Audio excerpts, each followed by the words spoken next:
Hey guys, good morning, welcome. I hope you're doing well today.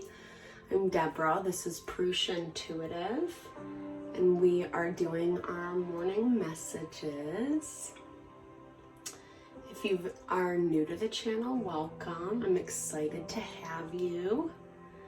These messages are meant to be a little bit more heart-honoring and inspirational. We'll start with some Palo Santo. Just take a deep breath, relax into the energy, into the message that Spirit has for you today. So I've really been vibing with the decks we've been using this weekend. I'm gonna stick to them. They're really soft, beautiful artistry, inspirational. One of them is a love deck. And I'm not specifically talking about romantic love. This message can pertain to that. For everyone, it will be different, right? I find this super useful to start my day. Pulling a card, it sets the tone. You get kind of out of the funk of things. If you had bad dreams or just are feeling off, out of alignment, etc. So let's get going with the highest and best message for the collective today. Highest and best message for the collective. What do we need to know? We close out the weekend, start into a new week. Okay. Oh, embrace. I love that. Well, there's our love right there with others, but also with ourselves. You know, it's so important to give ourselves that love, that nurture, embrace who we are. As I said that the video was 222. So we have to kind of find ways, even amidst the difficulty, the challenge, the strife, to just accept ourselves, So much easier said than done. We all have amazing things about us that we bring to the table, things we're proud of that we can totally feel confident in. Then we just have those things that make us feel very low, right? But we are protected. I think that sometimes we forget in life that this is a journey, not to be a cheese ball. I do use some pretty cliche phrases. I'll let you in on that now. But yeah, I feel like this is really just remembering that we are safe and protected, even through the pain and the struggle. There are always energies around us, spirit guides, guardian angels, whatever you resonate with, higher beings, passed over loved ones.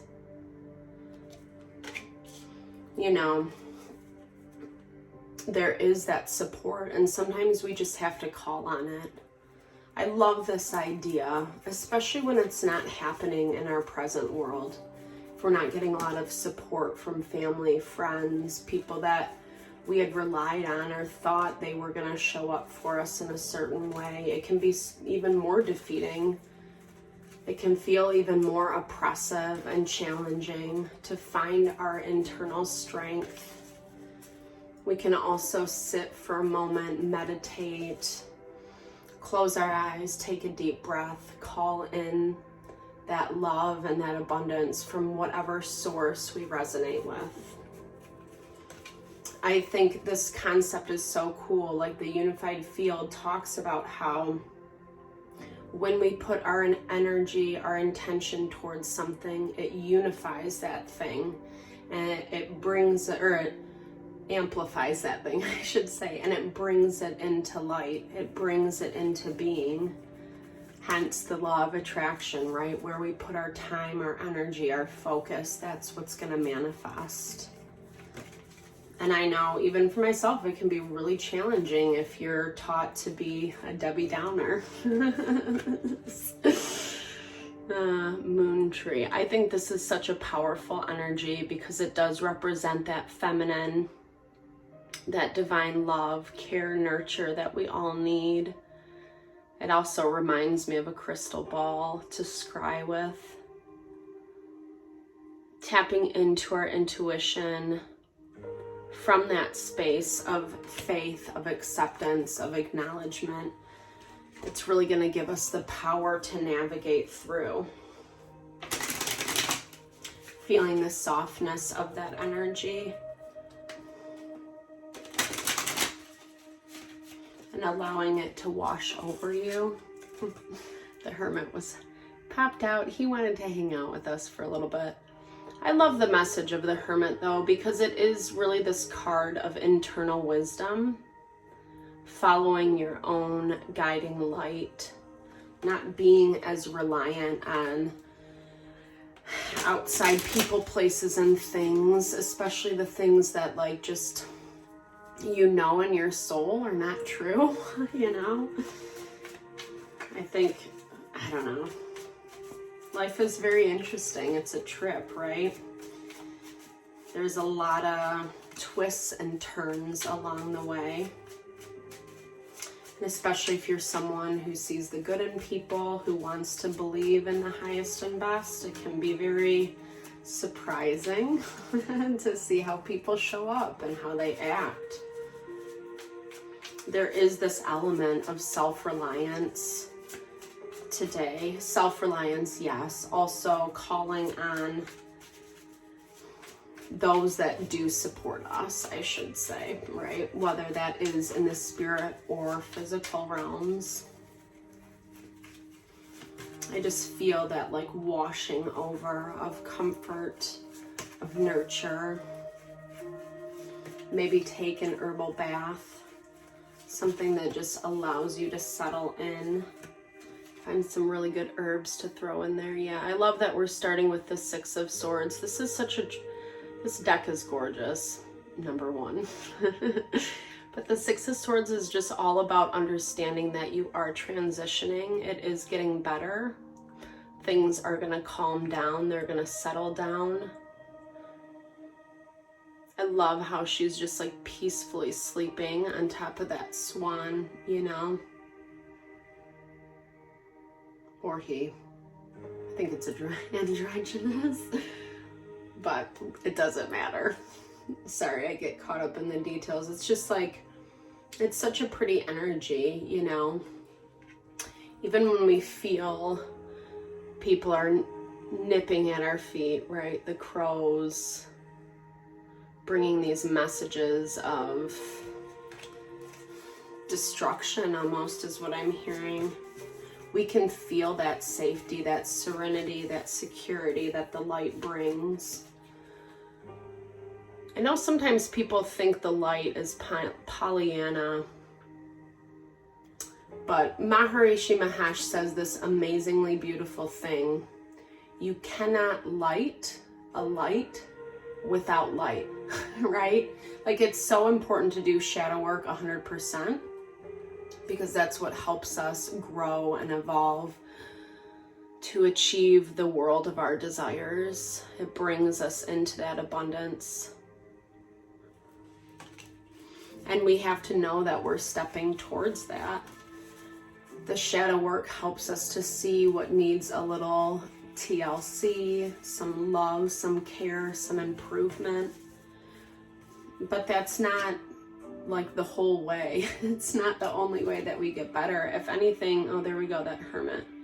We have to indulge more in our light. And that, in my opinion, happens the most through self-love, self-care, honoring your body, your mind, your soul, taking time away from, you know, the grunt and grind, from the to-dos, getting out into nature, journaling, meditating, you know, anything that's just like therapeutic for your heart, reading something inspirational, connecting with something that resonates with whatever you're working through.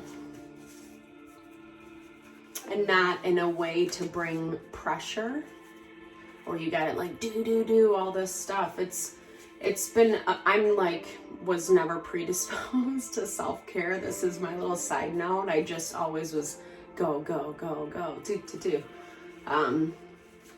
And then when I really started diving into Ayurveda and practicing routine, it blew my mind how much extra I was adding into my day, but I had more time, more energy, more vibrancy. That self-care really maximizes, actually it like enlivens our consciousness. It enlivens our awareness. It allows us to see things on a deeper level, to not be so, have our blinders on. Because when we do, it's really hard to be happy, it's, I mean, that's a whole nother, but it really it limits our way of thinking and feeling and believing, and we're boxing ourselves in. And I feel like our soul can feel that. It feels that tension to break free, so to speak. And, and it doesn't, again, obviously that's not fulfilling. It doesn't feel heart honoring. All right, so bringing this truth, this clarity of yourself, of the light of who you are, the rebirth, the transformation, all the work you've done, the time and the energy, not only in the spirit world, but in the shadow world too, right? I love that grayish purple. But the light is pouring through. We have to go to the deepest depths and the highest heights. And actually that's what Pisces season is all about, right? That veil between the spirit world and the physical plane. Exploration. Finding out who we are, exploring new spaces and new ways of being, especially in the places that we're not happy or we feel distress, unrest in our soul, like I was talking about earlier. We have the power to change that, right? This is about really kind of connecting with that vibrancy, not limiting yourself with that Page of Wands energy. Bringing options and opportunities.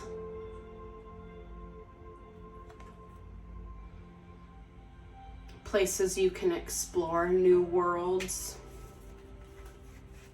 Taking time. Again, I just keep seeing this embrace, embracing what you love, what you're passionate about, what makes you feel whole.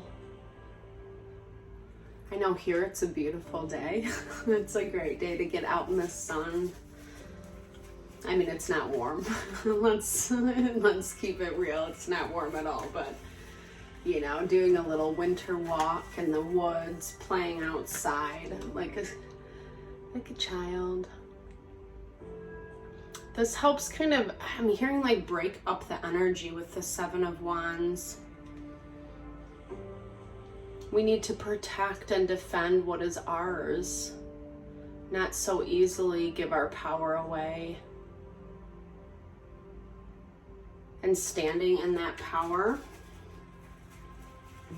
defending what needs to be from that place of confidence and strength. Gosh, the whole little Wands family, this has actually been happening a lot in our readings, if you've been following along. So we have King, Queen of Wands, and a Page. You could be dealing with some family issues, especially if it involves children or just multiple people in your family dynamic.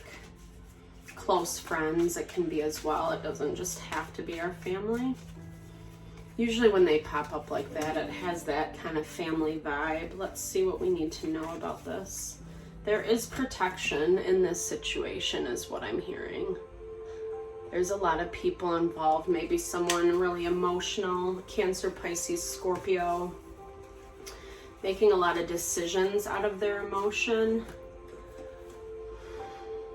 Yeah, there's that Hierophant. The Hierophant for me is a very traditional energy, so it often does align with more traditional values, religion, versus spirituality type vibe, higher authority. Maybe someone wanted the dynamic to be a certain way and it wasn't happening and they were getting all bent out of shape about it, all emotional. But really it is about kind of like bringing back in the cohesion and the togetherness for the people involved. Maybe you are going to have to stand up for yourself, for your choices.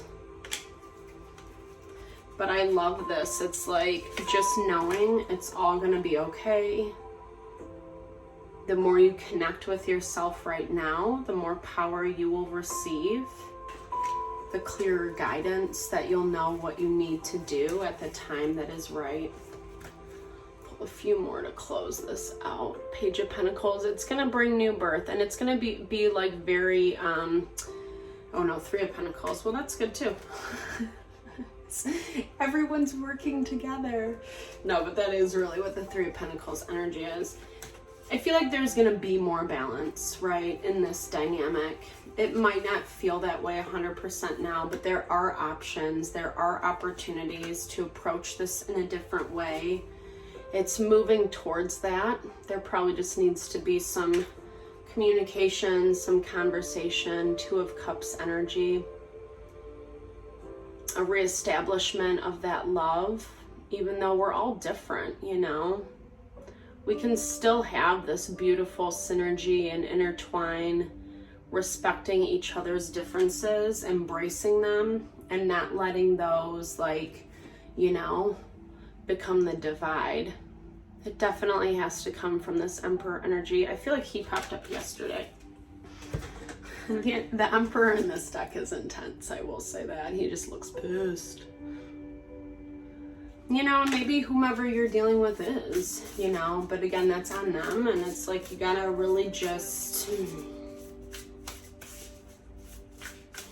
I feel like this is just, you know, yes, like continuing to be vibrant within yourself, like not functioning out of what this other person is doing, saying, thinking, but functioning out of that present moment. Just popped up. I feel like we got that yesterday too. Because that person has to go through whatever they're dealing with, right? Like we all have our own journey, our own evolution, and sometimes the best thing we can do is not judge what another person has to go through to get to their own healing. That's like so hard, right? We always want to think we know better than the other, especially if there is tension and strife in a situation. But that's the underlying pattern. The underlying pattern is actually contributing to the messiness, you know, and that's where we have to take that time, just like I was saying in the very beginning, to self-reflect and really check in and see where we're at and how we're showing up in these types of dynamics.